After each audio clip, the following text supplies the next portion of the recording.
The forest was alive with the sound of pursuit, not the soft padding of curious creatures or the whisper of the wind through leaves, but the kind of sound that split the night open. Growls, snapping branches, the thunder of paws hitting soaked earth, and above it all, her heartbeat. Too fast, too wild, too human. Lira ran. Every breath was a knife, every step a scream through the mud. Rain poured from the heavens like the gods themselves were trying to drown her. It slicked her skin, stung her wounds, blurred her vision. But she didn't stop. She couldn't, because behind her, they were coming. Her pack, her family, her hunters. The storm mirrored her chaos. Lightning slashed the sky, carving her terror into light.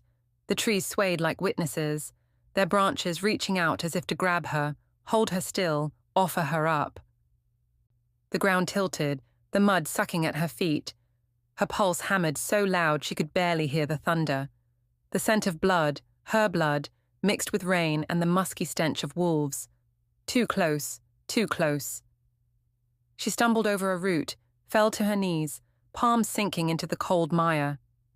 The pain flared white-hot through her side, where the claws had caught her earlier. She pressed her hand to the wound, fingers trembling, slick with blood. It was deep. It was bad. But she didn't have the luxury to feel it. The air was alive with the sound of them. Snapping twigs, low snarls, panting breaths. Her former packmates, the ones who once called her sister, now hunted her like prey. Somewhere in the madness of the storm, she thought she heard a familiar voice calling her name. Not with love, but with command. The beta. The one who'd sworn to protect her once. That was before they branded her cursed, before they saw the fire. Lightning struck a tree not far from where she knelt. The blast of heat threw her backward, and for a moment she could smell the burn. Wood, ozone, and something else. Something that didn't belong. Her. Her power. Lira forced herself up, gasping, the rain washing streaks of blood from her arm. She looked down and saw it again. Faint beneath her skin. A thread of silver light snaking along her wrist. The mark. The curse.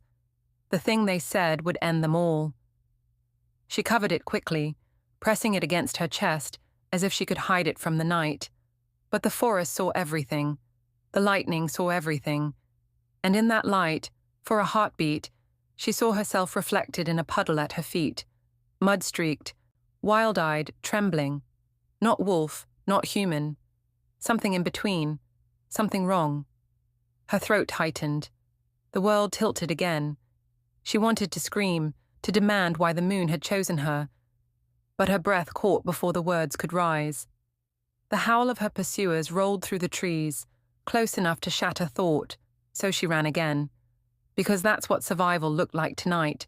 Not bravery, not rage, just motion. The forest changed around her. The trees grew denser, the shadows deeper. The path disappeared beneath twisted roots and fallen branches. Every sound felt amplified. The squelch of her boots, the rush of her breath, the whisper of the rain through leaves. And beneath it, something else. A presence. Heavy. Watching. Waiting. She slowed, eyes wide, scanning the dark. The storm had quieted, but the silence that replaced it was worse. Too still, too thick, like the entire forest was holding its breath. Her pulse became the only rhythm left. Drip, drip, drip. Rainwater fell from branches above, landing softly on her shoulder, her hair, the earth. She took a step forward, slow, careful, but her instinct screamed no. There, in the black between two trees, something moved. At first, she thought it was just the storm playing tricks. The flicker of light on wet bark, the sway of leaves, but then she saw it again. The outline of something massive, shifting, silent. A shadow darker than all the others. Her throat went dry. She couldn't smell it over the rain, couldn't scent its pack, but her body knew. Alpha. The word thudded through her like a pulse. She backed away, slow, her breath catching. Her heel hit a rock, sending a splash of mud upward. The sound cracked through the silence like a gunshot. The shadow turned. 2 eyes caught the light, gold, molten, steady, and for one heartbeat, the storm vanished. The wind, the rain, the fear, gone. All that existed was that gaze, predatory, calm, ancient. The wolf stepped forward, black as midnight, massive enough that even in human form she would have to tilt her head to meet his eyes. His coat gleamed under the rain. Not soft, not inviting, but sleek, sharp, dangerous. Lyra's muscles locked. Her wolf trembled inside her, not in submission, but in recognition. This was not one of hers. No scent she knew. No energy she could place. And yet, something about him tugged at the edge of memory. She didn't run, couldn't, her legs wouldn't obey. Her body was caught between fight and fascination. The alpha's eyes burned brighter, reflecting lightning. He didn't growl, didn't snarl, just watched her, studied her like he'd been waiting for this moment. Rain pooled in her lashes. Her heart pounded so loud it hurt. Then, the sound that froze her blood. Voices. Behind her, her pack, getting closer. The wolf tilted his head. He'd heard them too, and in that instant she knew, whatever this creature was, it was not her enemy's alpha. He was something else. Something far worse, or far more dangerous. The first howl broke through the night, sharp, furious, closing fast. She looked back once, panic flashing across her face, then back to the dark figure before her. He hadn't moved. The air between them shifted, thick, charged. Lyra's skin prickled. Her mark burned hot under her palm. She took a breath, slow, shallow, and stepped back. The wolf's ears twitched. And then, he moved, not lunging, not attacking, just walking, forward, straight toward her. Each step was deliberate, quiet despite his size. The kind of movement that came from something that didn't need to prove what it was capable of. The shadows seemed to bend around him. She wanted to scream, to tell him to stay back, but her voice betrayed her.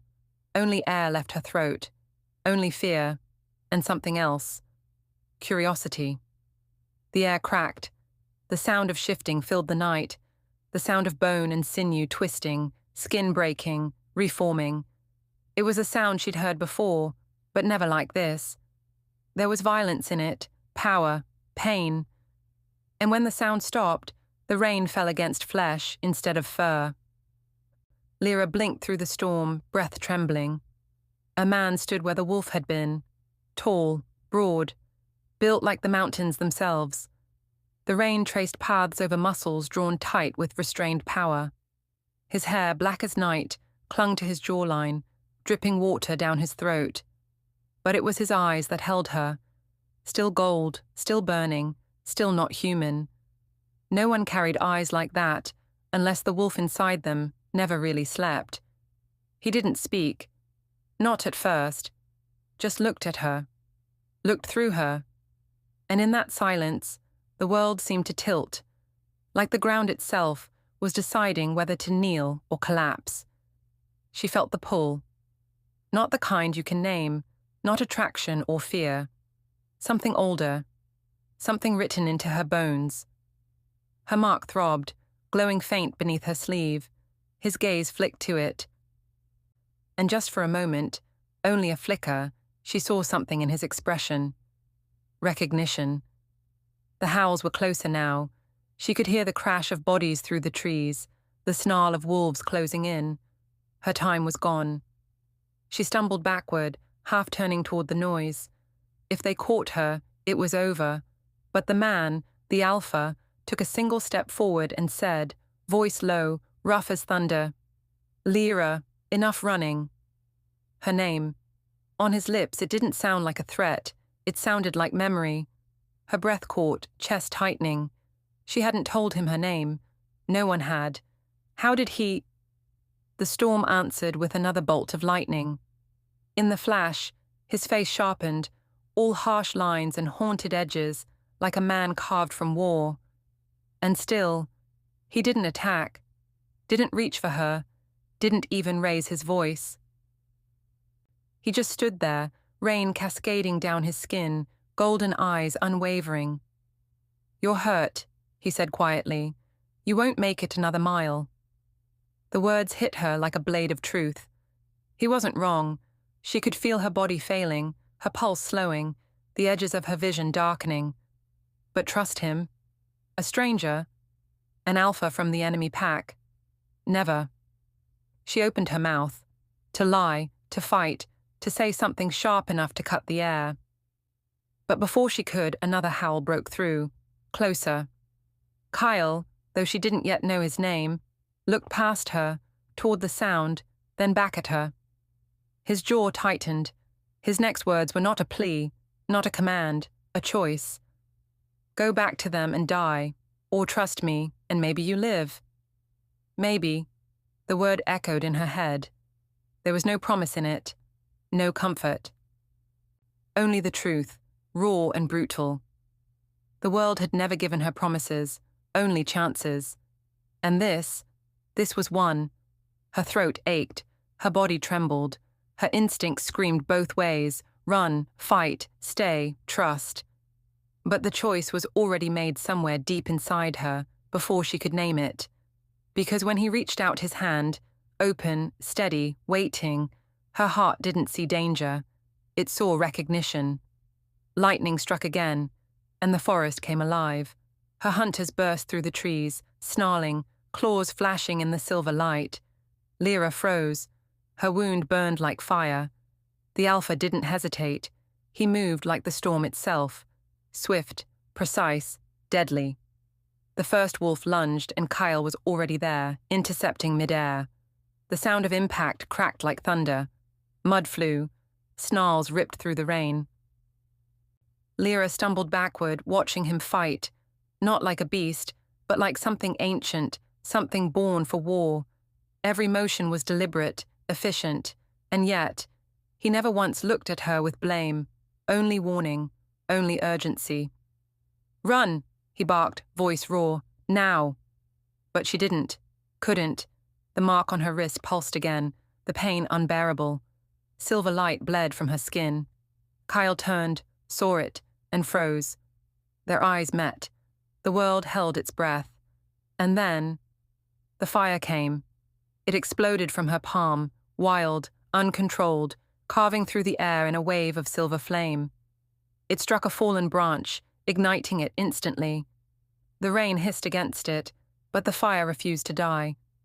The attacking wolves stumbled back, howling. Lira stared at her hand, horror flooding her chest. It was happening again. Her curse, her ruin. Kael stepped forward, eyes wide, not with fear, with recognition. He knew this, knew her, but the others were recovering. More wolves circled in the dark. The storm thickened. He grabbed her wrist, the one marked in light, and hissed as the energy burned against his skin. He didn't let go. "You can control it," he growled. "Breathe." Her chest heaved. "I can't." "You can." Their breath mingled, their power crackling between them, silver against gold. The air shimmered, the forest trembling under it. Then, slowly, the fire dimmed. The light in her veins faded to embers. She collapsed against him, shaking. For the first time, he held her, not as a prisoner, not as an enemy, but as something the universe itself had dragged into his arms. The howls faded in the distance. The storm softened to rain. And for one impossible moment they stood together, two creatures born of ruin, breathing the same fragile peace. The forest was silent again, not peaceful, wary, like it understood what had just awakened. Kael looked down at her, rain sliding down his jaw. "This isn't over," he said quietly. Her voice was barely a whisper. "It never is." And with that, the storm swallowed their words, carrying them into the dark. The forest holds its breath. For one endless second, the rain stops hitting the leaves. The thunder forgets to roll. as if even the storm fears to interrupt what's about to happen. Lira stumbles backward, chest heaving, blood mixing with the rain. The night presses in, thick, merciless, and then, through the chaos, something moves. Not the sound of claws or snarling teeth. Something heavier, deliberate. From between the twisted trees, a shadow detaches itself. Tall, broad, dripping rain and power. Eyes like molten gold burn through the dark, tracking her every heartbeat. The black wolf steps into the clearing. His fur gleams like wet obsidian, his shoulders rippling with strength. And then, in a motion, both graceful and terrifying, he shifts. Bones crack, sinew reshapes. The storm's light catches skin, bronzed, scarred, alive. Kael, alpha of the Bloodfang Pack, enemy to her kind, her people's destroyer. And yet, he knows her name. "Lira," he says, voice low, a growl wrapped in thunder. "Enough running." Her blood turns to ice. How does he know her name? No one should. Not here. Not after she burned her ties, erased her scent, vanished into the wild. Lira stumbles back a step, her heel catching on the roots beneath her. "Stay away." Her voice trembles, half a snarl, half a plea. Kael doesn't move. He watches her like he's waiting for her to recognize something. Something ancient, inevitable. "You're hurt. Don't pretend to care." Her words come out broken. "I don't," he replies, but his eyes say otherwise. That molten gold flares, softens for just a heartbeat before he looks away. "If I wanted you dead, you'd be bleeding out by now." The wind claws at them, pulling their scents together. His wild smoke, her storm-bitten flame. Her heart pounds so loud she's sure he can hear it. The mark on her wrist burns again, pulsing with each breath. The silver glow flares beneath the skin, reacting to him. Lira grips her wrist, trying to hide it, but his gaze catches. And for the first time, Kael's mask cracks. He takes a step closer, voice rough. "The mark, it's real." "Don't," she whispers. "Don't look at me like that." But he does, like he's seen her before, like her face is the echo of something he's tried to forget. Rain runs down his jaw, catching in the scar that cuts through his lip. He moves again, slow, predatory. The space between them shrinks. She can smell the heat of him now, the scent of wolf, metal, and danger. Lira's body betrays her. The instinct that says run is drowned by another that says stay. Kael extends a hand, palm open, steady, an alpha's command hidden inside an offering. "You won't make it another mile in the storm." Her throat tightens. "You think I'll just come with you?" His lips twitch, almost a smirk, but not quite. "I don't think so, I know." Her pulse jumps. That voice, deep, rough, magnetic, hits something buried inside her. Something wild that remembers what it feels like to be seen. She wants to refuse, but her knees are shaking, her vision dimming. She's lost too much blood. Every breath hurts. The mark burns brighter, and with each flicker, it feels like her heart is being pulled toward him. "Why are you helping me?" she demands. "You're Bloodfang." He meets her eyes. "And you're not supposed to exist." The words land like claws, but there's no hatred in his tone, just a dangerous kind of wonder. She swallows, trying to steady herself. "Then kill me." He steps closer, close enough that the rain hitting his shoulders splashes against her chest. Close enough that she can feel the heat rolling off him, the steady thrum of power beneath his skin.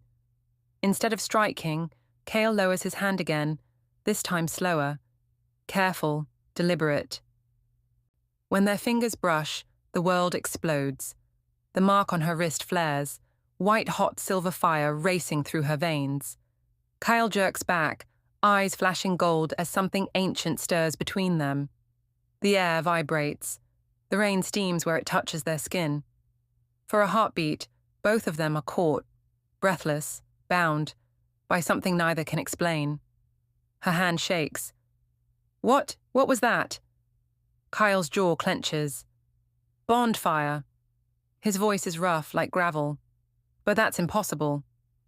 Then stop staring at me like it isn't, she snaps. But her voice falters because she can still feel it. The echo of his touch, a warmth curling behind her ribs. He turns away, running a hand through his wet hair, muttering something low, almost to himself. The prophecy, the flame-born. Lira freezes.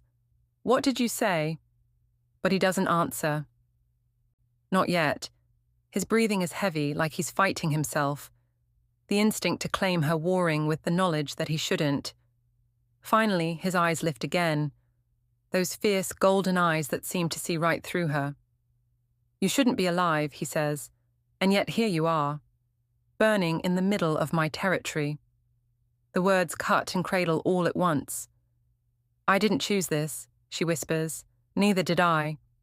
For a long moment, they just stand there, two storms colliding in the middle of the woods, her fear and his control, her fire and his restraint. Then, distant howls break the silence. Kael's head snaps toward the sound, low, guttural, hunting. They found you, he growls. Move. Lira hesitates. Your pack? No, yours. His tone sharpens, eyes narrowing. The ones who marked you for death. She blinks, rainwater running down her face like tears. They tracked me. They never stopped.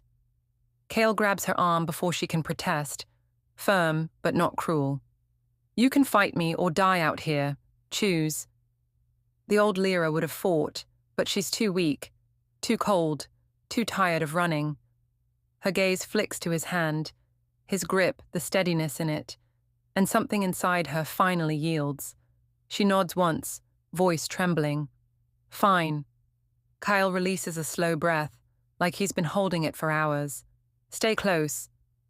Then he turns, shifting in a heartbeat, fur erupting from skin, bones reshaping into the form of the black wolf again. He glances back once, eyes glowing, waiting. Lira steps forward. The moment her fingers brush his fur, that same surge of warmth hits her again. Not pain this time, but something dangerously close to comfort. And then they run. Through rain and wind and shadow, two figures, predator and prey, bound by something neither wanted, chased by ghosts that refuse to die. Behind them, the forest trembles. Ahead of them, fate waits, sharp-toothed and hungry. Before we find out what this bond means, before we uncover what burns beneath their skin, make sure you're part of our pack. Subscribe to Wild Moon Narratives, where every story howls through your heart. The storm fades by dawn. The forest lies still again. Wet earth, charred leaves, the faint curl of smoke rising from a small fire Kael had coaxed to life in a hollowed den of stone. Lira sits a few feet away from him, wrapped in silence and the shredded remains of her clothes. The air is heavy, not with the storm now, but with everything that wasn't said when the running stopped. The firelight paints her face in shifting gold and shadow. She looks half wild, half ghost, a creature made of survival and grief. Her hands are trembling. She hides them in her lap, afraid he'll see. Kael sits across from her, his back to the stone wall, legs stretched, head bowed. The alpha mask he wore before, the one made of command and iron, has cracked. What's left is just a man, a dangerous one, but human enough for her to see the exhaustion in his eyes. For a long time, neither of them speaks. The fire pops softly. The rain outside whispers against the rock. Then, Kael looks up, his voice rough and quiet. That mark on your wrist, he says. It isn't just power, it's pain. Lira exhales slowly, staring into the flames. You don't know what pain is. He studies her, one brow raised, not angry, just curious. Then tell me. She hesitates. The words claw at her throat. He shouldn't ask that. He shouldn't care.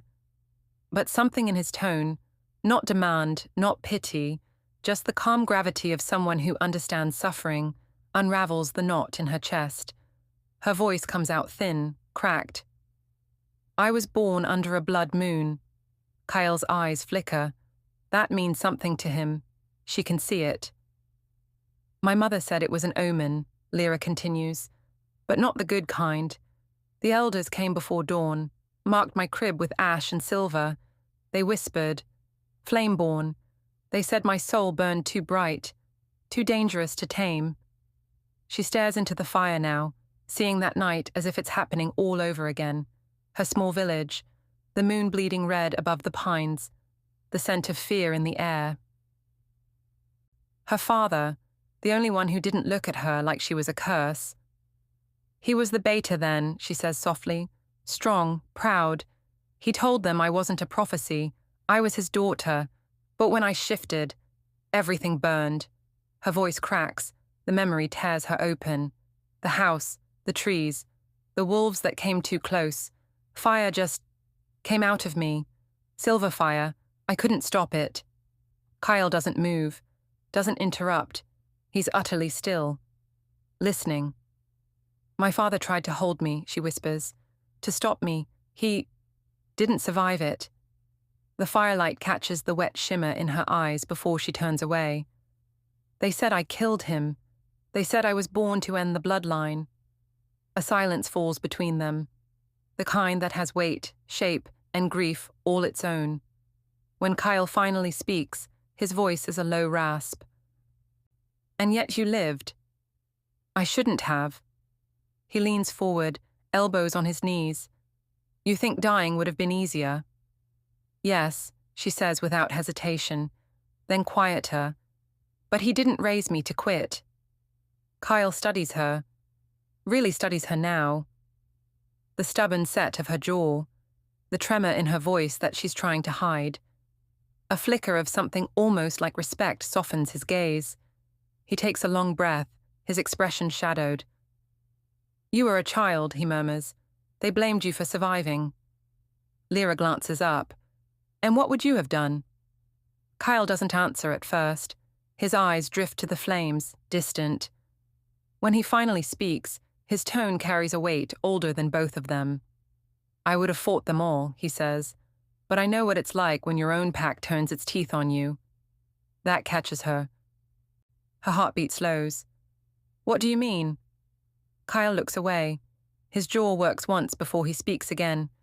I trusted someone once, someone I thought would fight beside me, but she sold my pack's secrets to the elders. We lost half our warriors before I realized what she'd done. His voice drops lower, darker. When I confronted her, she said it was destiny, that the elders wanted peace, and my bloodline was the price. What did you do? Lira asks quietly. I buried her, he says simply. With the others she damned. The words hang heavy in the air. The fire pops, sparks rise like tiny ghosts. For a while there's only the sound of breathing, hers uneven, his steady but deep. The storm outside has turned to mist. The air smells of wet pine and smoke.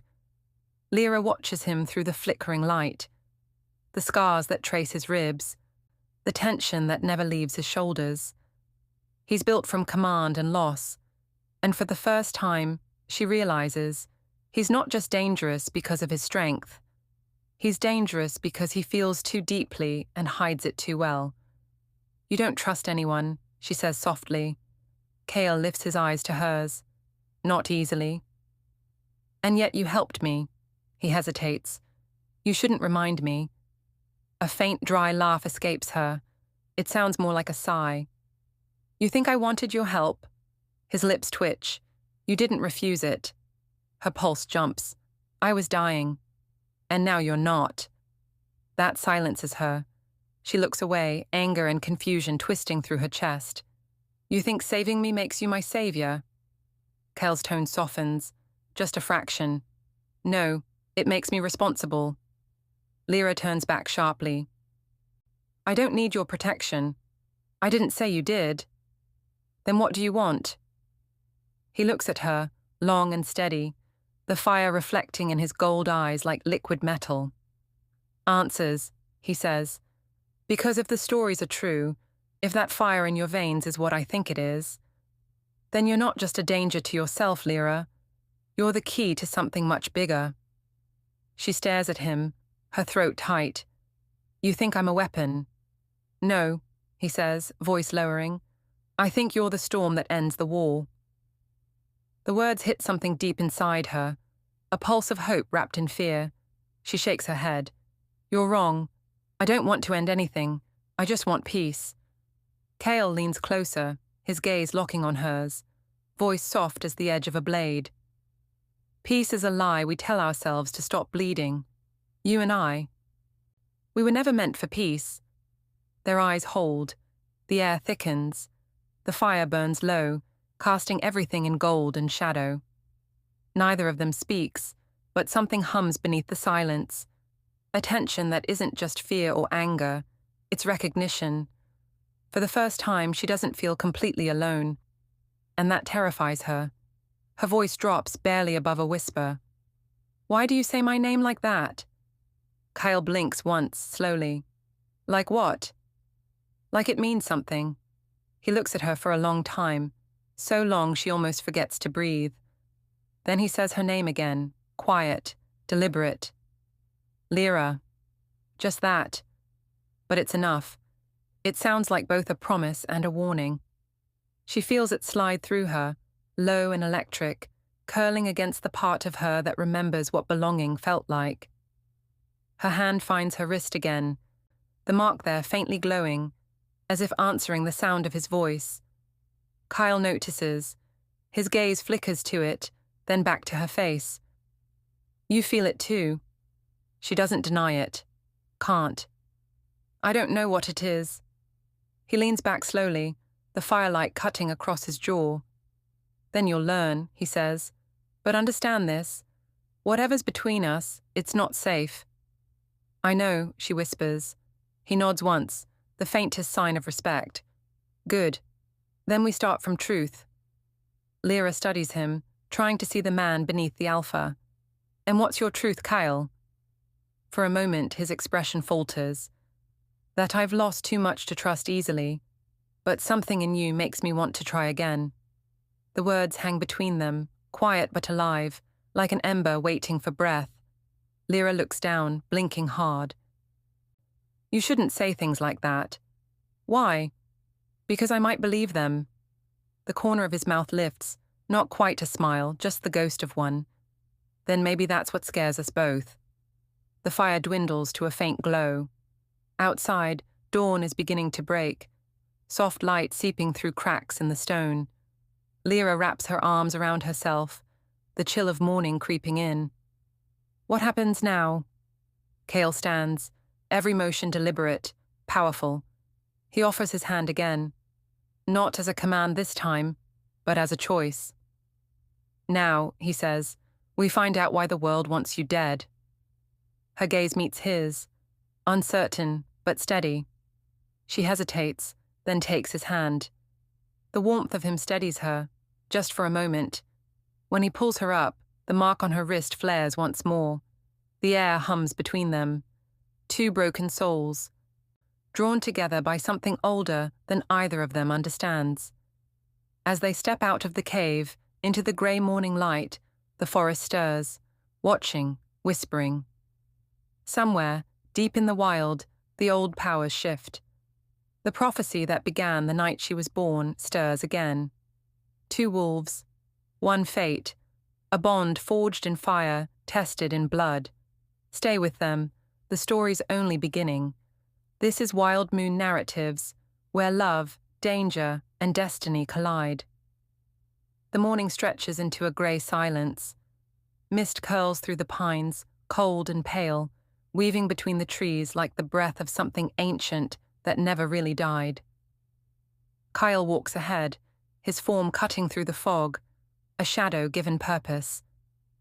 Lira follows, every step echoing in the stillness. The world feels different now, heavier, charged, as if the air itself is waiting. They have been walking for hours, guided by nothing but instinct and the pull that hums beneath Lira's skin. Her mark burns faintly against her wrist, glowing in soft pulses, like a heartbeat out of rhythm with her own. "Where are you taking me?" she asks. Kael doesn't look back. "Somewhere your kind was never meant to walk." She frowns, clutching her cloak tighter. That's reassuring. He almost smiles. Almost. "You wanted answers, didn't you?" Her steps slow, breath visible in the cold air. "And what if I don't like them?" Kael's voice drops, low and rough. "Then we both suffer the truth." The forest thins. Ahead, the land opens into a clearing rimmed with monolithic stones, black and ancient, carved with runes so old they seem to hum when you look at them too long. The ruins. Lira freezes at the edge. Pulse spiking. She's heard whispers of this place. The ruins of the first moon. Where alphas are made, where bloodlines are judged, where oaths are bound not by words, but by the will of the moon itself. Kael steps into the clearing, every movement deliberate, reverent. Even he, the alpha who never bows, lowers his head slightly as he enters. "No wolf stands here without being seen," he murmurs. The air thickens. Lira feels it too, an invisible pull, like the forest itself has eyes. The hairs at the back of her neck rise. Something ancient lives here, and it's watching. Kael turns toward her, gold eyes sharp against the gloom. "You feel it, don't you?" She nods, her voice barely audible. "It's loud." He tilts his head slightly. "That's the moonstone calling." Her gaze follows his gesture, to the heart of the ruins, where a massive slab of stone rises from the earth. Its surface shimmers faintly, etched with spirals that seem to move when she stares too long. "The first moon," Kael says. "It's said every alpha must kneel here once, to be recognized by the old powers." Lira swallows. "And why bring me?" Kael's expression hardens. "Because it called for you." The wind shifts, sharp and cold. The world narrows to the pounding in her chest. She takes a step forward, then another, drawn by something deeper than reason. Her body moves before her mind catches up. Each step feels heavier, the air thicker. The mark on her wrist burns hotter, its glow deepening from silver to white. Kael's voice cuts through the tension, quiet but commanding. "Careful, Lira. That stone doesn't forgive curiosity." But she doesn't stop. She can't. When she reaches the slab, the hum in her blood becomes a roar. The carvings beneath her fingertips pulse with light, ancient runes flaring to life as if the stone remembers her.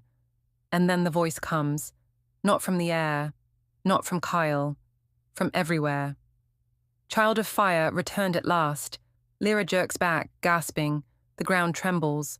The runes ignite one by one, silver light bleeding across the clearing like veins of molten moonlight.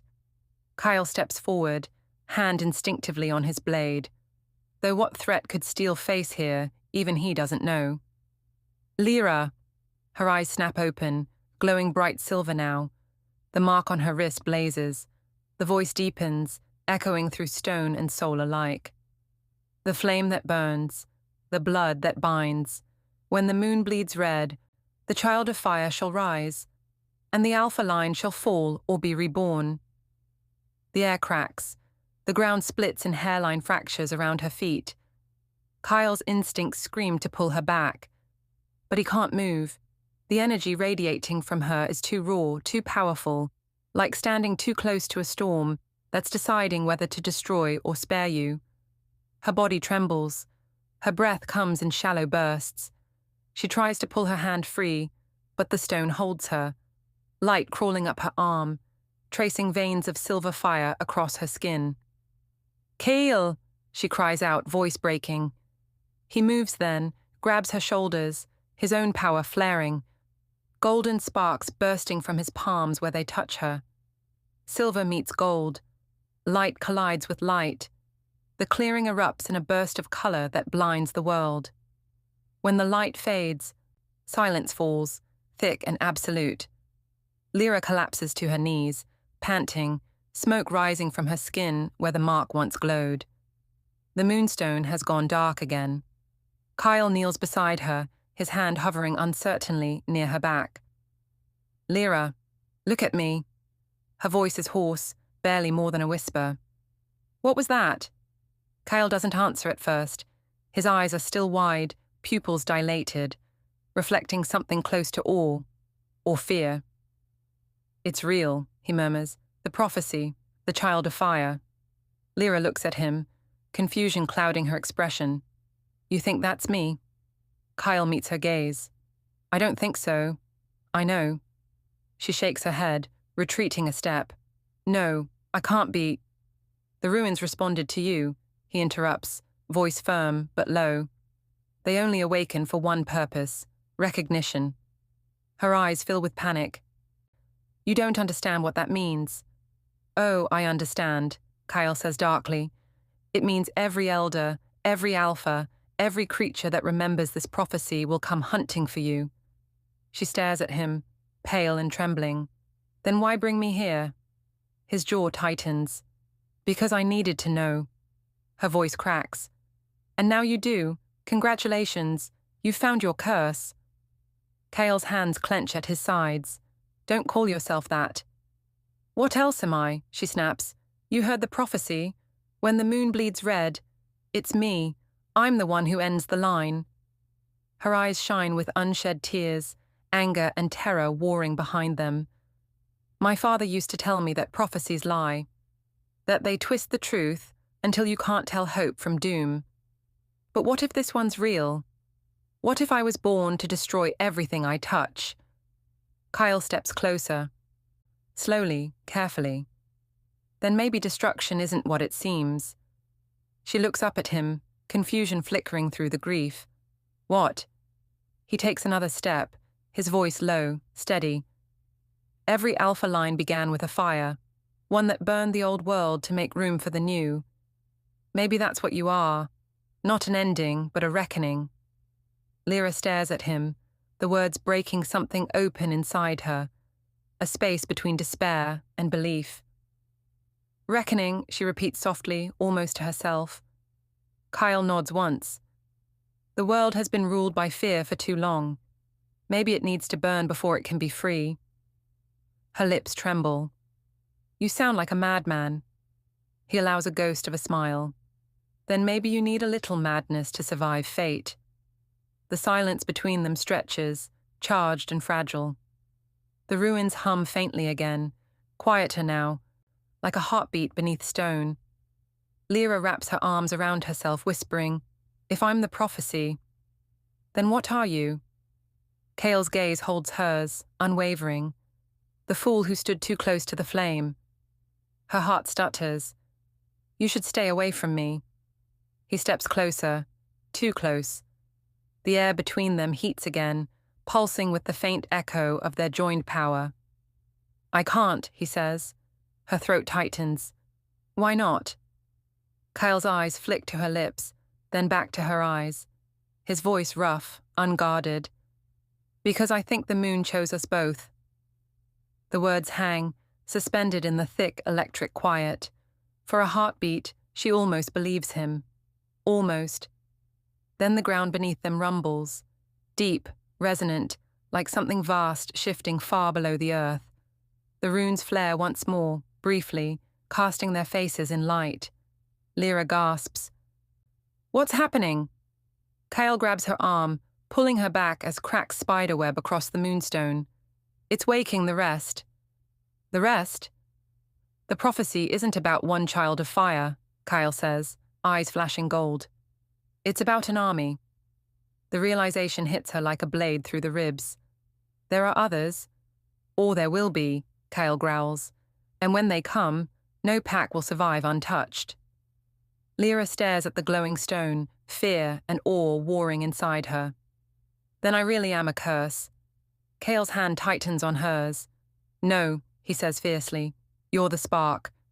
She meets his gaze, eyes wet, voice trembling. "And sparks start fires, Kael." He nods slowly. "Then maybe it's time the world burned." The wind howls through the ruins, carrying whispers of old words long forgotten. "The child of fire shall rise when the moon bleeds red." Lira closes her eyes, the echo of that voice still in her bones. Kael stands beside her, not as savior or captor, but something else entirely. The air between them hums like a promise.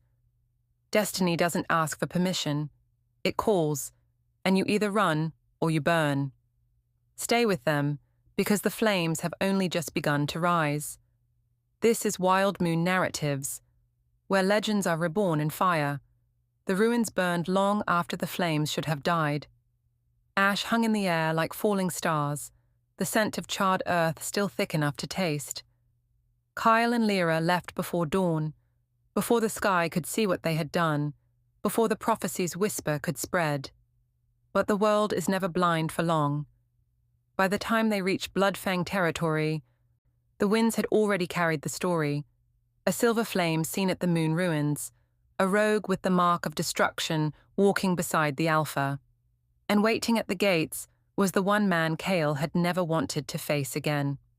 Thorn, Kael's second, his blood brother, the wolf who had once taken an arrow for him, and now looked at him as if he were the arrow aimed at his heart. Thorn's eyes gleamed like polished steel under the torchlight. Behind him, the entire pack waited, restless, armed, their fear hidden poorly beneath obedience. "You brought her here," Thorn said, voice cutting through the silence. Kael didn't answer. The weight of every gaze pressed against him. Even the night itself seemed to hold its breath. "Tell me it's not true," Thorn continued. "Tell me she's not the one from the prophecy." Lira stiffened beside Kael, her cloak pulled tight, her mark hidden, but the faint shimmer beneath the fabric betrayed her. Kael's voice came out low, even. "She's under my protection." Thorn's lips curved into something sharp. "So it is true." Murmurs rippled through the wolves. A few stepped back, others bristled, hackles rising. "You've lost your mind, Kael," Thorn said. "You bring the flame of ending into our den and expect loyalty." Kael took a step forward, eyes glowing gold. "I expect faith." "Faith?" Thorn barked a bitter laugh. "Faith in what? In a curse? In her?" Lyra's fingers twitched. She wanted to speak, to defend herself. But the air was thick with hatred, the kind that listened only to its own echo. Kael's tone darkened. "Careful. Brother?" "Brother?" Thorn's voice cracked like thunder. "You forfeited that word the moment you brought her past our borders." The torches flickered as the wind shifted, the storm rolling in from the east, carrying the scent of blood and rain. And then Thorn did what Kael feared most. He reached out and ripped the cloak from Lyra's arm. The mark blazed silver in the firelight, bright and unmistakable. Gasps, growls. The pack recoiled as if struck. Thorn raised his voice so all could hear. "She is the flame that ends the bloodline."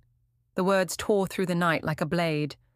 The prophecy was no longer a whisper, it was a verdict. The reaction was instant. Snarls broke out. Wolves shifted, claws digging into the soil. The air thickened with fury, with fear. Lira stumbled back, eyes wide, breath catching. Kael moved instantly, stepping in front of her, the alpha aura radiating from him like molten heat. "Touch her," he growled, voice low and lethal, "and I'll burn this ground myself." For a heartbeat, no one moved. Then Thorn drew his blade, forged silver, gleaming cruelly. "Then burn, brother." He lunged. The pack erupted into chaos. The first clash was a blur of silver and fur and flame. Kael met Thorn's blade head-on, the sound of metal striking bone echoing through the clearing. Around them, wolves tore into each other, loyalty dividing faster than breath. Lira stumbled backward, heart pounding. She didn't want this. Not again. But everywhere she turned, claws, fangs, blood. They were dying because of her. "Stop it, stop it!" Her mark burned. The ground beneath her trembled, whispering like the ruins had, calling, begging to be answered. Kael roared as Thorn's blade slashed across his shoulder, blood spilling down his arm. "Stay back, Lira." But she couldn't. The air thickened with smoke, with grief, with the ghosts of every nightmare she'd ever run from. Her chest heaved, her power surged, and then the world ignited. It started as a single spark, a pulse of silver fire blooming from her palms. Then it spread. The grass hissed, the earth cracked. Fire raced outward, leaping across the battlefield in brilliant, merciless waves. Wolves cried out, stumbling away as flame turned night to day. Kael turned, eyes wide, illuminated by the inferno. Lira! But the power was beyond her now. It tore through her like a storm through glass, unstoppable, wild, and heartbreakingly beautiful. She screamed, falling to her knees, hands buried in the burning soil. The flames didn't touch her, but everything else burned. Half the battlefield gone in seconds. Thorn dropped his weapon, face pale with horror. The pack retreated, terrified not of Kael now, but of the girl behind him, the one the prophecy had named. The fire dimmed slowly, leaving only smoke and silence. Lira sat in the ash, shaking, tears cutting clean lines down her soot-streaked face. Her voice broke when she whispered, "I didn't mean to." Kael's shadow loomed beside her, bloodied, burned, but standing. He knelt, his hand trembling as it hovered over hers. "I know." Her breath hitched. "They'll never stop now." He looked at the scorched ground, the remains of his home, his pack, his bloodline, and then at her. Something in his eyes cracked open. "No," he said quietly. "They won't." She stared up at him, desperate. "Then run with me. Please, we can—" He shook his head slowly, grief hollowing his voice. "If I run, I abandon them. If I stay, I condemn you." Her heart splintered. "Kael." He forced a smile that didn't reach his eyes. "You once asked what I am, remember?" Her throat closed. "I'm the fool who stood too close to the flame," he said softly, "and now I'm the one who has to let it go." The pack gathered at the edge of the ruins, watching, wounded, afraid. Thorn leaned heavily on his blade, face drawn tight, eyes filled not with triumph, but loss. Kael stood, his alpha aura wrapping the clearing in silence. "She leaves tonight," he said, voice raw but steady, "and no one will follow." A murmur spread, uncertain and bitter. Thorn stepped forward. "You'd banish her? After all this?" Kael didn't answer. His gaze never left Lira. Her lips trembled. "You're saving me?" He nodded once, or trying to. The mark on her wrist still glowed faintly, a reminder of what she was, what she couldn't escape. "And what about you?" she whispered. Kael's eyes burned gold. "I'll take the blame." She shook her head. "They'll kill you." He smiled, tired, tragic. "Then it's a good death." Lyra's breath came in shallow bursts. She wanted to fight him, to scream, to stay. But the look in his eyes told her what words couldn't. This was the only way. When the moon broke through the clouds, silver light spilled across the wreckage. The battlefield turned into a graveyard. Kael took her hand for the last time, rough thumb brushing her skin. The warmth of his touch was a promise she would never forget. "Go north," he said. "Find the old forests. The Fireborn won't follow you there." She shook her head, tears falling freely. "And you?" Kael's smile was almost tender.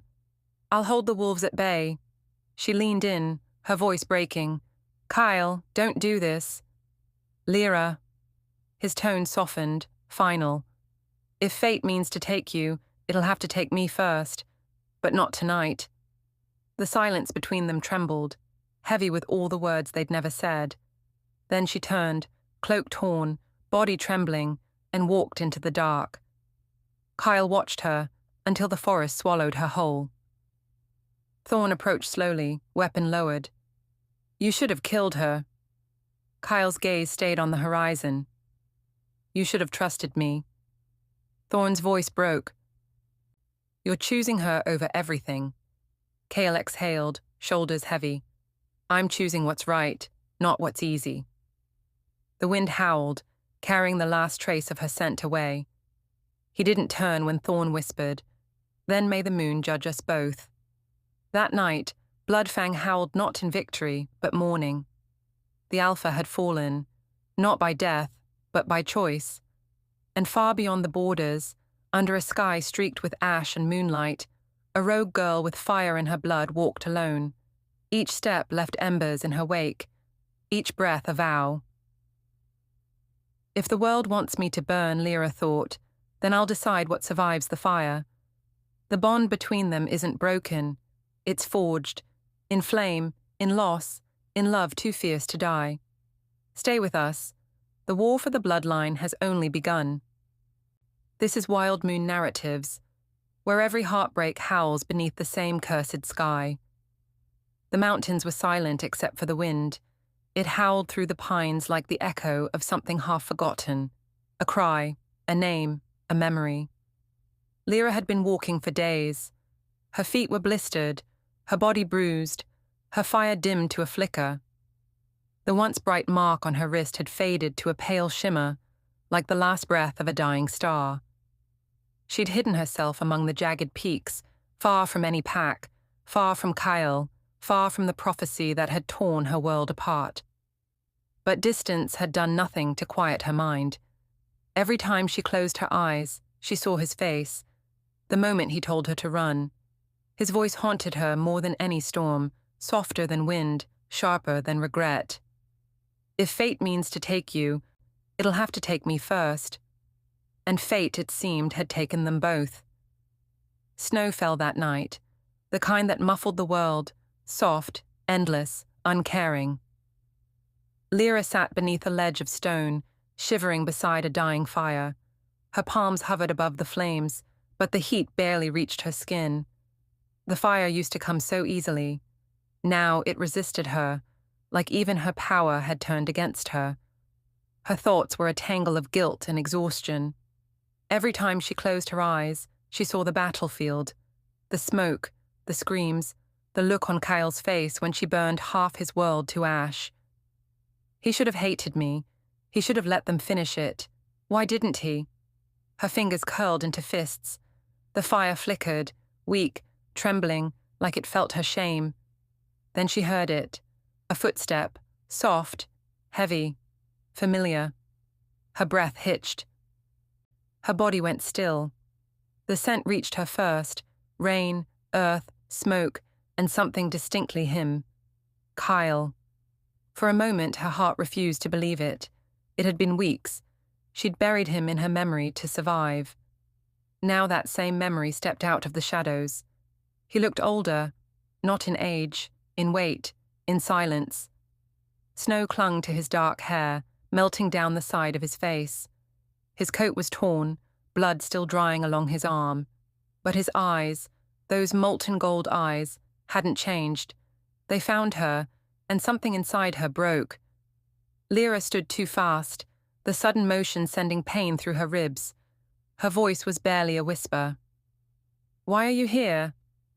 Kael didn't answer right away. He took her in, every wound, every trembling breath, before crossing the space between them and dropping to his knees in the snow. "Because I couldn't stay away." The words hit her like a wound reopened. "You shouldn't have come," she whispered. "They'll kill you if they find you." He gave a faint, tired smile. "They've already tried." Lira turned away, clutching her arm as if the mark might shield her from him. But it pulsed, alive, restless, as if it knew who stood before her. "You don't understand," she said. "Everywhere I go, people die." He looked up, voice raw. "You think I don't know what death looks like?" The air between them thickened, with grief, with the weight of everything unsaid. Kael's voice cracked. "I tried to keep you safe, and in doing so, I broke you." She froze. It wasn't an apology, it was a confession. The fire hissed softly beside them. Snow melted on the stones, dripping like tears. Lira's voice trembled. "You should have let me go." "I did." He stood slowly, the tension in his frame impossible to hide. "And I've regretted it every night since." Her chest ached. You lost everything because of me. I lost everything because I didn't fight hard enough for what mattered. She looked up then, really looked. His eyes weren't the cold command of an alpha anymore. They were human, haunted. She swallowed. I don't know how to be anything but broken. He stepped closer. Then let me be broken with you. She tried to step back, but the rock behind her stopped her. Kael was close now, close enough that his breath fogged against hers, close enough that her heartbeat betrayed her. Her wolf stirred beneath her skin, restless, confused. Don't, she whispered. Don't look at me like that. Kael's voice was low. Like what? Like you still see something worth saving. He exhaled, the sound more pain than air. I don't see anything to save. I see you. The silence that followed wasn't empty. It thrummed. It burned. Lira closed her eyes. You don't know what I've done. Then tell me. Her breath hitched. I killed my father. I destroyed your home. I burned. Kael's hand came up, brushing her cheek, gentle, grounding.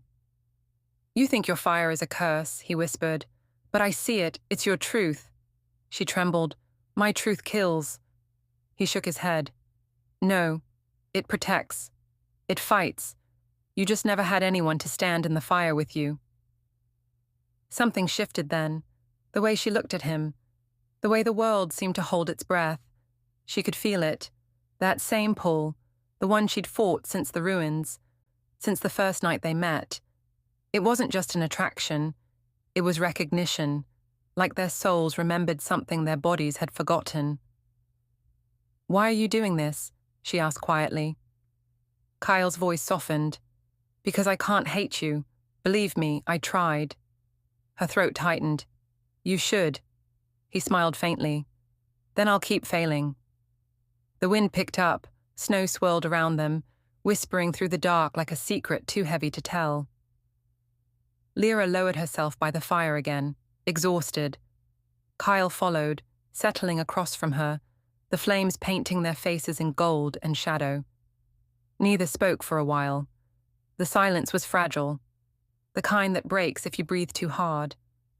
Finally, she said, They'll come for you, for me, for both of us. Let them. Her eyes lifted, sharp. You can't fight the world. He looked into the fire. Then I'll start with it. The faintest laugh escaped her. You're still arrogant. And you're still pretending you don't care. Her smile faltered. Maybe I don't. He leaned forward slightly. Then why are you shaking? Her breath caught. She hadn't realized she was. Kael reached across the flames, his fingers hovering above hers. Not touching. Not yet. Just close enough for the heat to bridge the space between. You don't have to trust me, he said quietly. But if you don't, you'll die out here.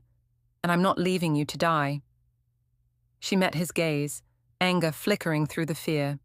Why? Why risk everything again? Because you're not the only one haunted by what we did. The firelight caught the edge of his scars, small pale lines running down his forearm. Marks of that night, marks of her. Lira reached out before she could stop herself, tracing one with her fingertip. Kael's breath hitched, his pulse jumping under her touch. She pulled back instantly. I'm sorry. He caught her hand, not roughly but firmly. Don't be. The contact was electric, literal sparks whispering across their skin, her flame stirring, his power humming in response. For a moment, the world narrowed to that single touch. The fire leaned toward them. The air thickened. He whispered, This is what they fear. Lira's voice was barely audible. What? Us. The mark on her wrist flared, bright as moonlight. He didn't pull away this time. Neither did she. It wasn't just attraction. It was inevitability. Like gravity. Like prophecy. Like the cruel mercy of fate. Lira's eyes shimmered. And if I trust you, what then? Kael's hand tightened around hers. Then we face it together. Her throat constricted. And if I don't? He exhaled, voice barely a breath. Then I walk away, and you never see me again. Silence, The fire crackled, the only sound between them. Her pulse thundered in her ears. She wanted to scream, to run, to give in. Every part of her fought against the word she wanted to say. But when she looked into his eyes, that gold steady against her chaos, she knew she already had. Slowly she reached out her trembling hand. The flames bent toward them, silver and gold twisting together, wild, alive, bound. "Trust me," he whispered, "or leave." Her hand found his. The fire roared, and somewhere deep in the mountains, the prophecy stirred again. In the silence between heartbeats, trust was born, fragile, burning, undeniable. The Alpha and the cursed flame, no longer running from fate, but walking straight into it. Stay with us. The story doesn't end here. This is Wild Moon Narratives, where every heartbeat burns brighter in the dark. The mountains were silent except for the wind. It howled through the pines, like the echo of something half forgotten. A cry, a name, a memory. Lira had been walking for days. Her feet were blistered, her body bruised, her fire dimmed to a flicker. The once bright mark on her wrist had faded to a pale shimmer, like the last breath of a dying star. She'd hidden herself among the jagged peaks, far from any pack, far from Kael, far from the prophecy that had torn her world apart. But distance had done nothing to quiet her mind. Every time she closed her eyes, she saw his face, the moment he told her to run. His voice haunted her more than any storm, softer than wind, sharper than regret. "If fate means to take you, it'll have to take me first." And fate, it seemed, had taken them both. Snow fell that night, the kind that muffled the world, soft, endless, uncaring. Lira sat beneath a ledge of stone, shivering beside a dying fire. Her palms hovered above the flames, but the heat barely reached her skin. The fire used to come so easily. Now it resisted her, like even her power had turned against her. Her thoughts were a tangle of guilt and exhaustion. Every time she closed her eyes, she saw the battlefield, the smoke, the screams, the look on Kael's face when she burned half his world to ash. He should have hated me. He should have let them finish it. Why didn't he? Her fingers curled into fists. The fire flickered, weak, trembling, like it felt her shame. Then she heard it. A footstep, soft, heavy, familiar. Her breath hitched. Her body went still. The scent reached her first. Rain, earth, smoke, and something distinctly him. Kael. For a moment, her heart refused to believe it. It had been weeks. She'd buried him in her memory to survive. Now that same memory stepped out of the shadows. He looked older, not in age, in weight, in silence. Snow clung to his dark hair, melting down the side of his face. His coat was torn, blood still drying along his arm. But his eyes, those molten gold eyes, hadn't changed. They found her, and something inside her broke. Lira stood too fast, the sudden motion sending pain through her ribs. Her voice was barely a whisper. "Why are you here?" Kael didn't answer right away. He took her in, every wound, every trembling breath, before crossing the space between them and dropping to his knees in the snow. "Because I couldn't stay away." The words hit her like a wound reopened. "You shouldn't have come," she whispered. "They'll kill you if they find you." He gave a faint, tired smile. "They've already tried." Lira turned away, clutching her arm as if the mark might shield her from him. But it pulsed, alive, restless, as if it knew who stood before her. "You don't understand," she said. "Everywhere I go, people die." He looked up, voice raw. "You think I don't know what death looks like?" The air between them thickened, with grief, with the weight of everything unsaid. Kael's voice cracked. "I tried to keep you safe, and in doing so, I broke you." She froze. It wasn't an apology. It was a confession. The fire hissed softly beside them. Snow melted on the stones, dripping like tears. Lira's voice trembled. You should have let me go. I did. He stood slowly, the tension in his frame impossible to hide. And I've regretted it every night since. Her chest ached. You lost everything because of me. I lost everything because I didn't fight hard enough for what mattered. She looked up then, really looked. His eyes weren't the cold command of an alpha anymore. They were human, haunted. She swallowed. I don't know how to be anything but broken. He stepped closer. Then let me be broken with you. She tried to step back, but the rock behind her stopped her. Kael was close now, close enough that his breath fogged against hers, close enough that her heartbeat betrayed her. Her wolf stirred beneath her skin, restless, confused. Don't, she whispered.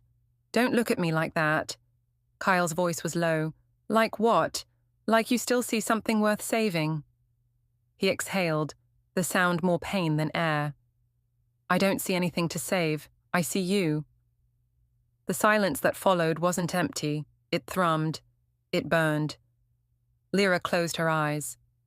You don't know what I've done. Then tell me. Her breath hitched. I killed my father. I destroyed your home. I burned. Kael's hand came up, brushing her cheek. Gentle, grounding. You think your fire is a curse, he whispered. But I see it. It's your truth. She trembled. My truth kills. He shook his head. No, it protects. It fights. You just never had anyone to stand in the fire with you. Something shifted then. The way she looked at him. The way the world seemed to hold its breath. She could feel it. That same pull. The one she'd fought since the ruins. Since the first night they met. It wasn't just an attraction. It was recognition. Like their souls remembered something their bodies had forgotten. Why are you doing this? She asked quietly. Kael's voice softened. Because I can't hate you. Believe me, I tried. Her throat tightened. You should. He smiled faintly. Then I'll keep failing. The wind picked up. Snow swirled around them, whispering through the dark like a secret too heavy to tell. Lira lowered herself by the fire again, exhausted. Kael followed, settling across from her, the flames painting their faces in gold and shadow. Neither spoke for a while. The silence was fragile, the kind that breaks if you breathe too hard. Finally, she said, They'll come for you, for me, for both of us. Let them. Her eyes lifted, sharp. You can't fight the world. He looked into the fire. Then I'll start with it. The faintest laugh escaped her. You're still arrogant. And you're still pretending you don't care. Her smile faltered. Maybe I don't. He leaned forward slightly. Then why are you shaking? Her breath caught. She hadn't realized she was. Kael reached across the flames, his fingers hovering above hers. Not touching. Not yet. Just close enough for the heat to bridge the space between. You don't have to trust me, he said quietly. But if you don't, you'll die out here, and I'm not leaving you to die. She met his gaze, anger flickering through the fear. Why? Why risk everything again? Because you're not the only one haunted by what we did. The firelight caught the edge of his scars. Small, pale lines running down his forearm. Marks of that night, marks of her. Lira reached out before she could stop herself, tracing one with her fingertip. Kael's breath hitched, his pulse jumping under her touch. She pulled back instantly. I'm sorry. He caught her hand, not roughly, but firmly. Don't be. The contact was electric, literal sparks whispering across their skin, her flame stirring, his power humming in response. For a moment, the world narrowed to that single touch. The fire leaned toward them. The air thickened. He whispered, This is what they fear. Lira's voice was barely audible. What? Us. The mark on her wrist flared, bright as moonlight. He didn't pull away this time. Neither did she. It wasn't just attraction. It was inevitability, like gravity, like prophecy, like the cruel mercy of fate. Lira's eyes shimmered. And if I trust you, what then? Kael's hand tightened around hers. Then we face it together. her throat constricted. And if I don't? He exhaled, voice barely a breath. Then I walk away, and you never see me again. Silence. The fire crackled, the only sound between them. Her pulse thundered in her ears. She wanted to scream, to run, to give in. Every part of her fought against the word she wanted to say. But when she looked into his eyes, that gold steady against her chaos, she knew she already had. Slowly she reached out her trembling hand. The flames bent toward them, silver and gold twisting together. Wild, alive, bound. "Trust me," he whispered, "or leave." Her hand found his. The fire roared, and somewhere deep in the mountains, the prophecy stirred again. In the silence between heartbeats, trust was born, fragile, burning, undeniable. The Alpha and the cursed flame, no longer running from fate, but walking straight into it. Stay with us. The story doesn't end here. This is Wild Moon Narratives, where every heartbeat burns brighter in the dark. The wind had teeth that night. It howled through the valley like a creature mourning something it couldn't name. The flames that had once warmed the campfire sputtered under the weight of the coming storm. And beneath that cold, restless sky, Kael felt the shift in the air, the kind that comes before everything falls apart. He stood at the edge of the mountain ridge, his chest bare to the freezing wind, his gaze fixed on the horizon, where darkness gathered like an army. Lira sat behind him, silent, tracing the scars across her palms with trembling fingers. The firelight caught her face in fragments, her eyes bright and uncertain, her expression torn between peace and dread. They had spent days in uneasy quiet, learning each other's silences, not just their words. Kael's touch had grown gentler, his voice lower, almost human again. For a brief, fragile heartbeat of time, they'd believed the world might forget their names. But peace, in their world, was just the breath between storms. The first sign came with a scent, iron and ash on the wind. Kael's head snapped up. His wolf stirred beneath his skin, restless, uneasy. He didn't need to turn to know what it meant. They'd been found. Before he could speak, the shadows moved. Figures emerged from the tree line, torches flaring against the dark. Wolves, dozens of them. The council. Lira rose to her feet, her instincts screaming, her mark already beginning to burn beneath her skin. Kael stepped forward, placing himself between her and the oncoming threat. But even as he did, he felt something cold twist in his gut, because he recognized the scent of the man leading them. Darian, his second in command, his most trusted, the one who had sworn loyalty to him until death. "Kael of Bloodfang," Darian called out, voice sharp as a blade. "You have broken the law of the Alphas. You've harbored the Cursed One. You've betrayed the oath that binds the packs." Kael's jaw clenched. "You don't know what you're saying." But the council moved closer, the circle tightening. And behind Darian, the elders appeared, 3 of them cloaked in black, their eyes reflecting the firelight like beasts. The storm cracked overhead, thunder shattering the silence. "We know enough," one of the elders hissed. "The mark does not lie." Lira froze. Every muscle in her body went still. The mark on her wrist, her curse, her brand, began to glow again, soft at first, then searing bright. The light spilled through the darkness, catching on the faces of the council. Gasps broke through the crowd. Fear, disgust, recognition. The elder stepped forward.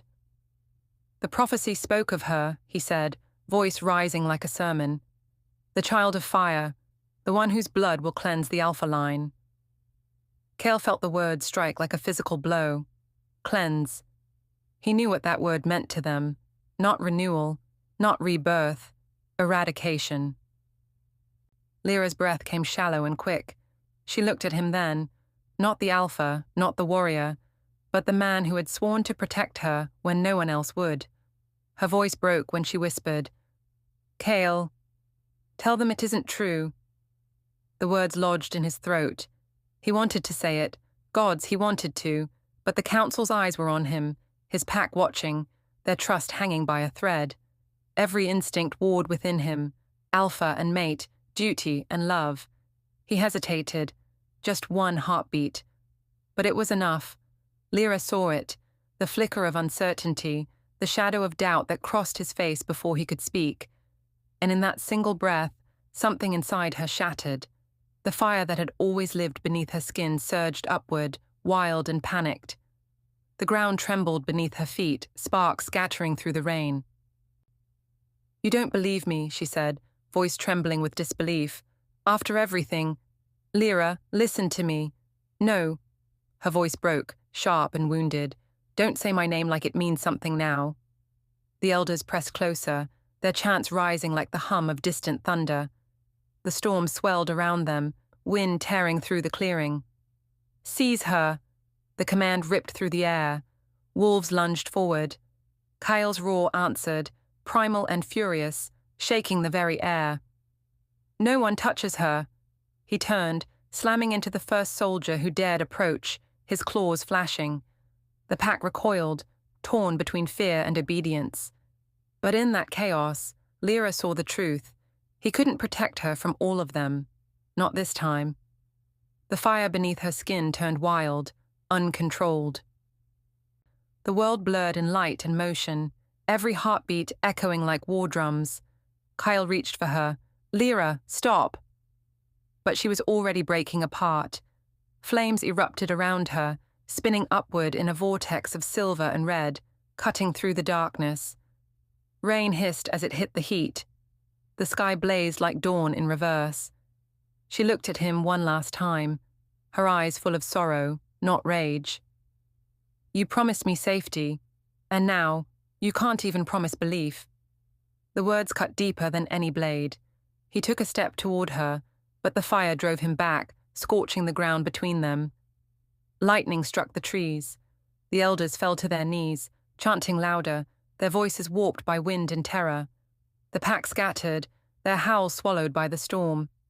And then, Lira ran, into the darkness. Into the storm that seemed to open just for her.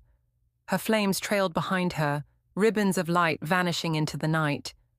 Kael's roar followed her, echoing across the valley, not of anger but agony, a sound that broke something ancient inside him. He fell to his knees, the rain washing over him, steam rising where it met his skin. The ground where she'd stood still burned, her scent lingering like ghost fire. The elders watched him, silent, satisfied. One of them stepped forward. "You hesitated," he said softly. "And in that hesitation, your fate was sealed. You cannot lead us with a cursed heart." Kael's eyes lifted, blazing gold, but hollow. "You think this was leadership," he said, voice low, trembling. "This was love." The elder sneered. "Love is weakness." Kael's jaw clenched, his voice dropped to a growl. "Then you have never truly led." The storm raged above them, tearing through the mountain peaks. The council dispersed, their torches dimming in the downpour, their silhouettes swallowed by the night. When the last of them vanished, Kael rose, alone. The wind howled around him, carrying her scent, wild, smoke and rain and loss. He turned toward the mountains where she had fled. The blood moon broke through the clouds, its red light bleeding across his skin. Every part of him screamed to chase her, but the prophecy whispered in his mind like a wound that wouldn't close. The child of fire shall burn the alpha blood clean. If it was true, if she was destined to destroy him, his pack, his world, how could he love her without killing them both?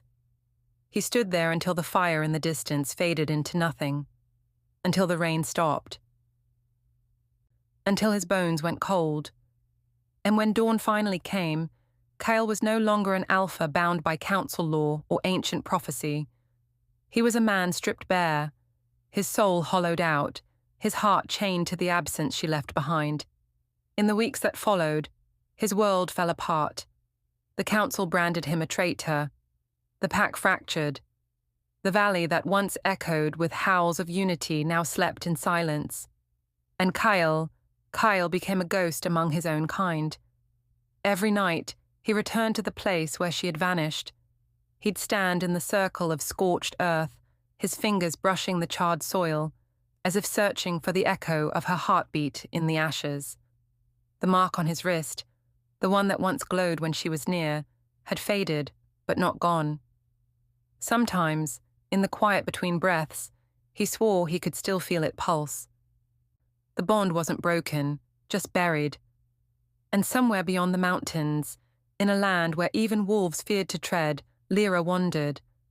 The fire inside her no longer answered her name. It came when it wanted, fierce and unrelenting, tearing through her veins like the memory of love turned to ruin.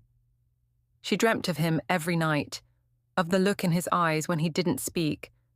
At that moment, silence became betrayal, of the sound of his roar, haunting, heartbroken, calling her name through the storm. But she didn't turn back. She couldn't, not until she understood who she was, beyond his belief, beyond their prophecy. And so, the world went quiet. The packs whispered her name as a curse. The elders twisted her memory into a warning. The alphas used her story to keep their wolves obedient. And the man who loved her became a shadow in their legends.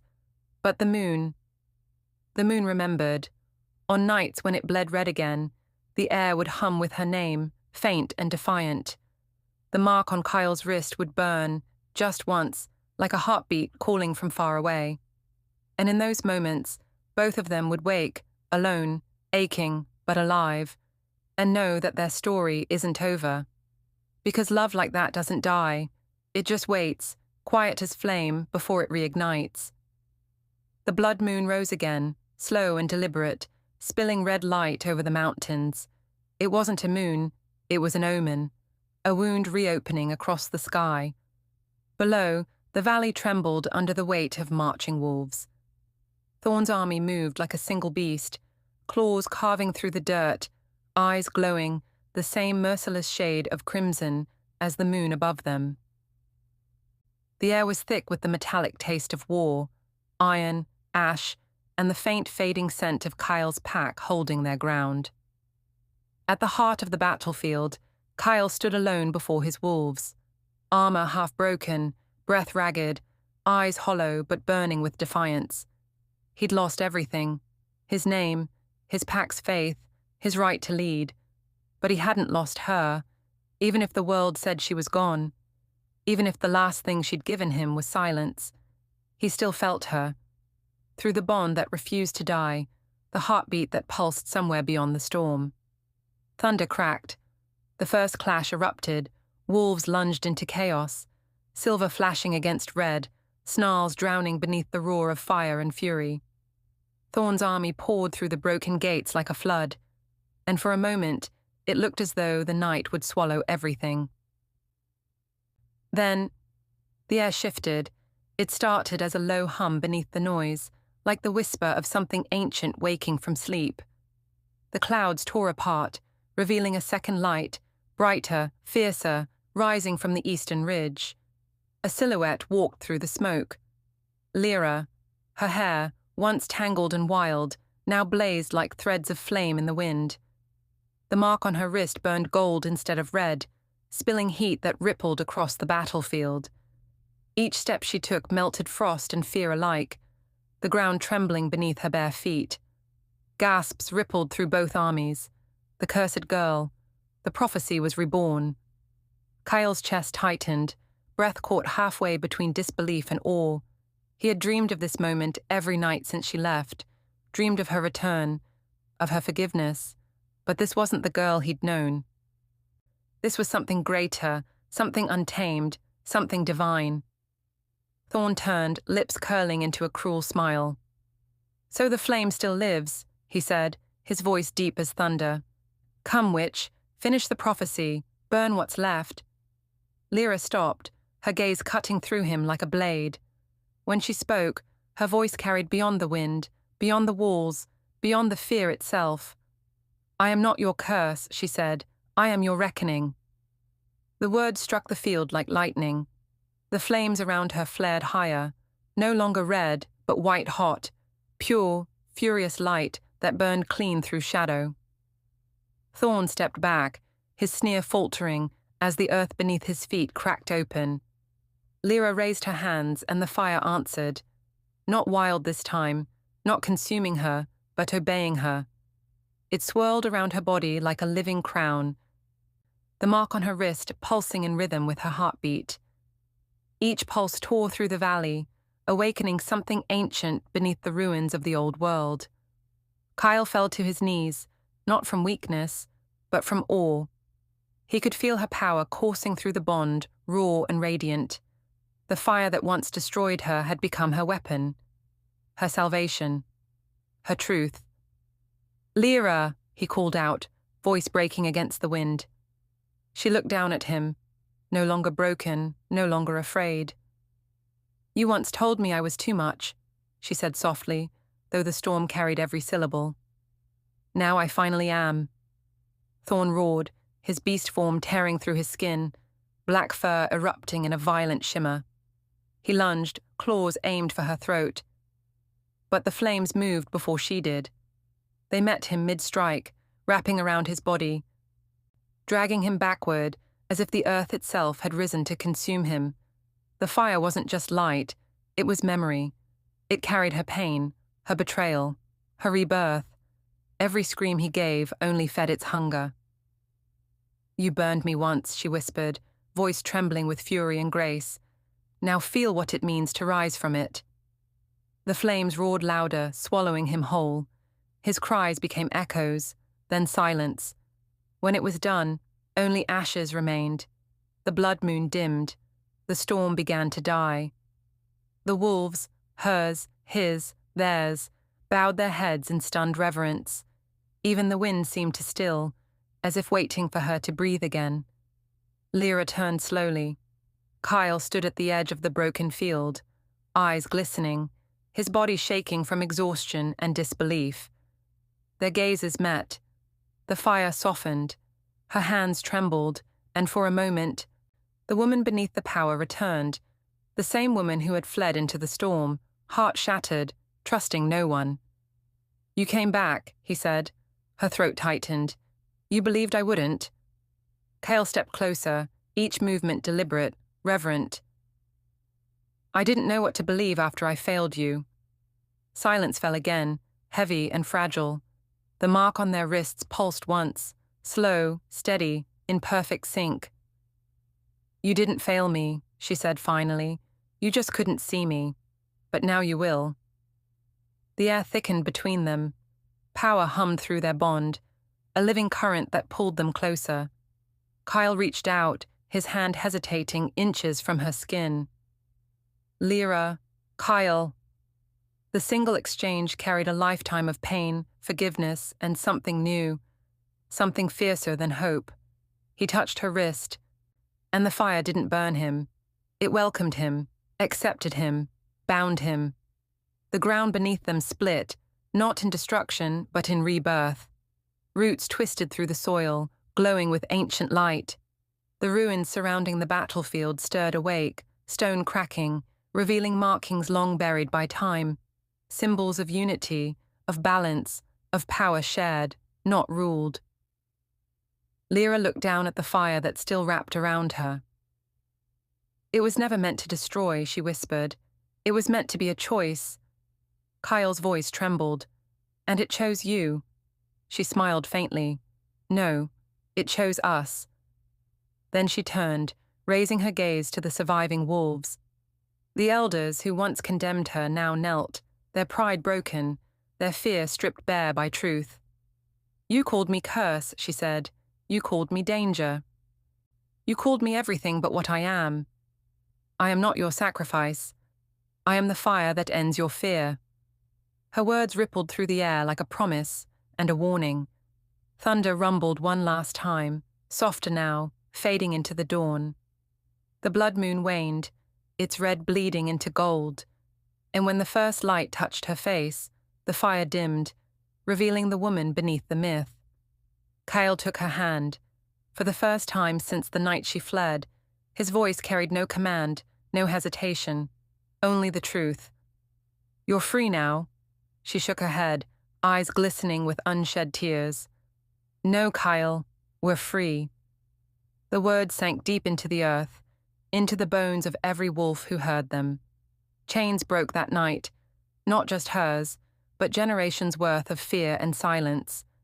As the pack gathered around them, the fire sank into the soil, leaving behind veins of light that pulsed like a heartbeat through the valley. The ruins glowed. The prophecy, once twisted by power and fear, found its real voice.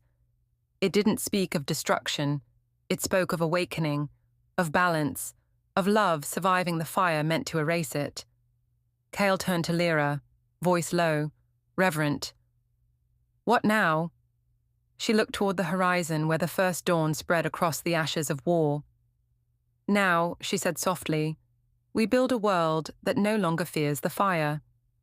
And for the first time in centuries, the wolves howled not in mourning, but in promise.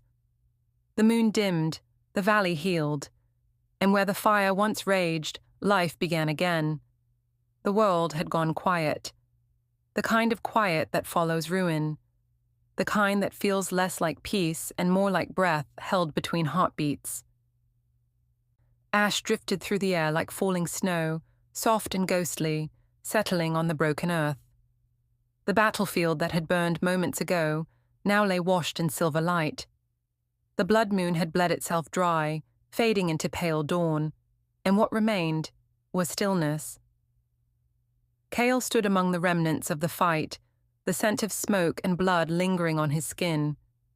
Every muscle ached, every scar sang its story beneath his flesh, but none of that mattered. His eyes searched for her.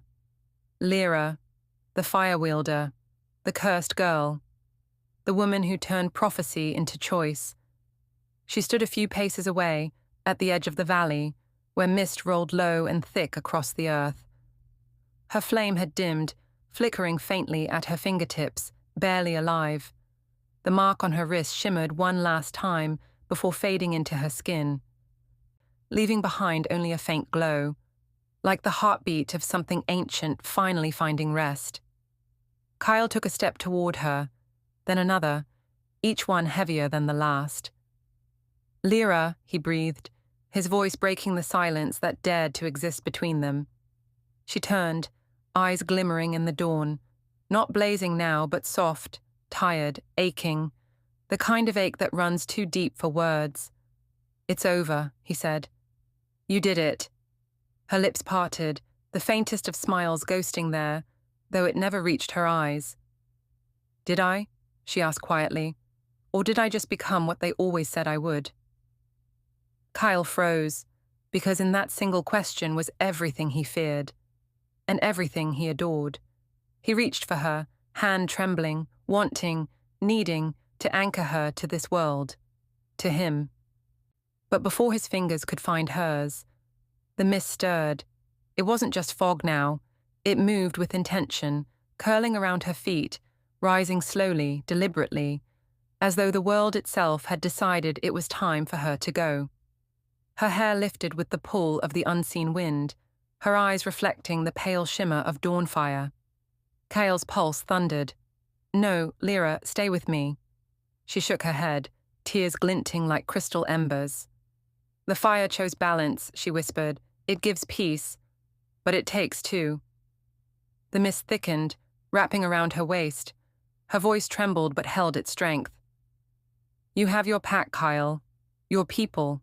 Your world. A pause. I was never meant to stay. He moved closer, voice cracking under the weight of her fading presence.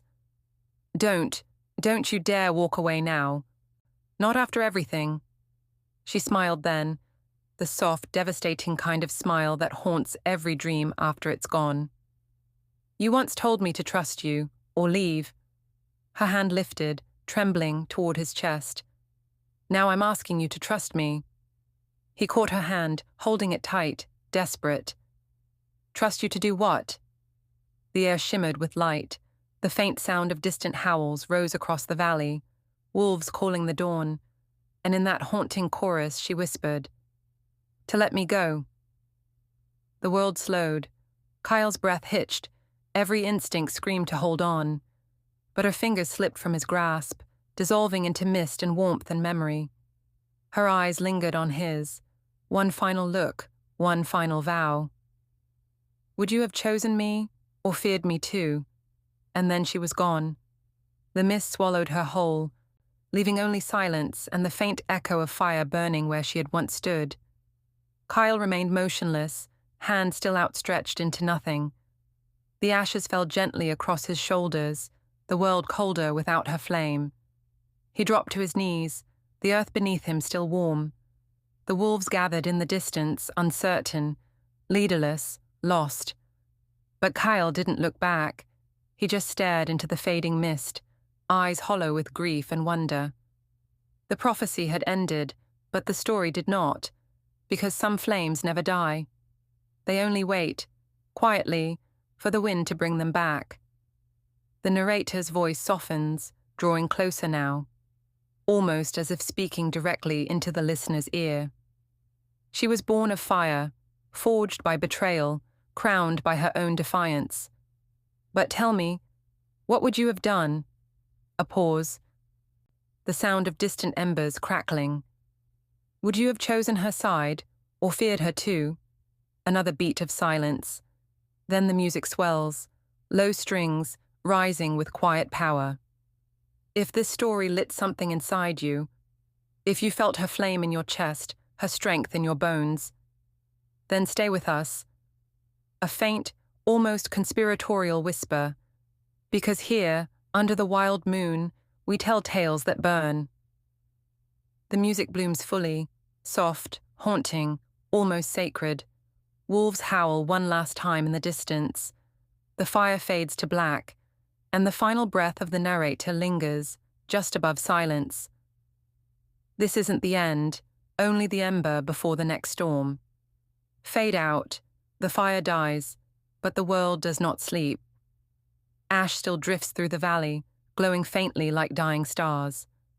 The wolves have retreated, some limping, some weeping, some too afraid to look back. But one remains. Kael. He kneels where she vanished, his hand pressed to the earth that still hums faintly with her flame. His breath trembles between grief and disbelief. Every heartbeat echoes like thunder trapped in his chest. The silence hurts more than any wound could. He closes his eyes, listening, hoping for her voice. Just once more. Just one whisper of her fire. Nothing answers. Only the wind sighs through the ruins, carrying the scent of rain and smoke. It moves like a ghost through the hollow stones, weaving through the remnants of the first moon ruins. Each whisper sounds almost like her name. Almost. Lira. The sound breaks inside him. He presses his forehead to the dirt, jaw tight, shoulders trembling. The earth beneath him is still warm, her warmth seeping away inch by inch. He would give anything to hold it in place. But fire doesn't stay. It burns, then it goes. And yet, beneath that fading warmth, something stirs. The ground pulses once, then again, like a heartbeat buried deep below the soil. Kael lifts his head, eyes narrowing as the sound deepens, slow, rhythmic, ancient. It doesn't belong to her. It's something else. The runes carved into the stones begin to glow, faintly at first, then brighter, chasing one another in a ring of silver light. The valley breathes, awakening under the dying moon. And from far beyond the horizon, a howl rises. Not hers, not his. Something older. A low rumble follows, a vibration that travels through the air, up his spine, into his bones. The wolves around the ridge lift their heads, their eyes flashing in the dark. Every instinct screams, "Run!" But Kael doesn't move.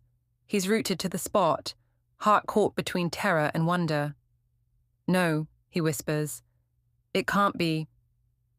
The light sharpens, spreading across the stones like veins of molten silver.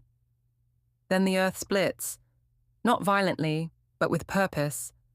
A single shaft of crimson light bursts upward, cutting through the fog, painting the sky in blood and gold. It touches the clouds, and for a fleeting second the world glows red again. The blood moon. It was supposed to fade. It doesn't. It rises, reborn, blazing higher, fuller, hungrier. Kael's breath catches. The prophecy. It wasn't finished. Whispers echo through the valley again, those same voices that spoke when Lira touched the ancient stones. But now they sound clearer, stronger. The child of fire has burned the darkness, but another flame will rise. When the blood moon bears its heir, the final word strikes him like a blade. Air. The glow surges, racing down the mountain, across the river, through the sleeping forest, and far, far away, beyond Kael's sight, beyond his reach, another heart begins to beat. A girl gasps awake in the dark. Not yet a woman, not yet a wolf. Her skin glows faintly with silver light beneath her collarbone, a mark, small but pulsing, unmistakable. Her eyes snap open, reflecting the blood moon hanging in the sky. Amber, bright, wild, and though she's alone, her voice trembles into the night. Mother? The word shatters the quiet. Lightning splits the horizon. Rain falls again, gentle this time, cleansing, and in the distance a pack stirs. An old seer wakes from her sleep, whispering to the wind. The flame does not die, it changes hands. Kael lifts his gaze to the red sky, realization sinking deep into his bones. Lira's story wasn't the end. It was the beginning of something far greater, something that burns beyond death, beyond destiny. He stands slowly, the dawn wind tugging at his coat, his eyes gleaming like gold beneath the rising blood moon. He doesn't smile. He doesn't weep. He only whispers one vow, raw, reverent, unyielding. I'll find her. The light fades, the world exhales, and then darkness. A single heartbeat echoes through the silence, then another, faster, louder, stronger. From that rhythm, a voice rises, deep, layered, almost divine. She is not the only one. The screen flickers to black. A silhouette appears in the mist. Another wolf, cloaked in shadow, eyes burning crimson. The moonlight catches the faint shimmer of a mark glowing along its throat. The sound of wings, or claws, brushes the silence. Then stillness, a final heartbeat, a final breath, silence, and then, to be continued. A single line burns into the dark, silver against black flame. Book 2, The Blood Moon, Air. The music swells, slow, haunting, beautiful. The narrator's voice returns, softer now, just above the hum of the wind. Some flames end in ashes, others are only beginning. Then the faintest echo of a wolf's howl, half grief, half promise. The war has ended. The blood moon has set, leaving only embers where empires once stood. The valley lies in silence, burned, broken, but alive. And somewhere in that silence, hope still breathes. Lira's fire no longer roars. It glows. Not a weapon, not a curse, a heartbeat, a promise. She came into this world branded as ruin, feared, hunted, and used. But in the end, she became the fire that refused to die. Her power was not born of prophecy, but of pain. Her strength was not given by fate. She forged it, and Kael, the alpha who was once torn between his duty and his heart. He learned that love is not possession, it is surrender, it is standing before the flames and choosing to burn, together.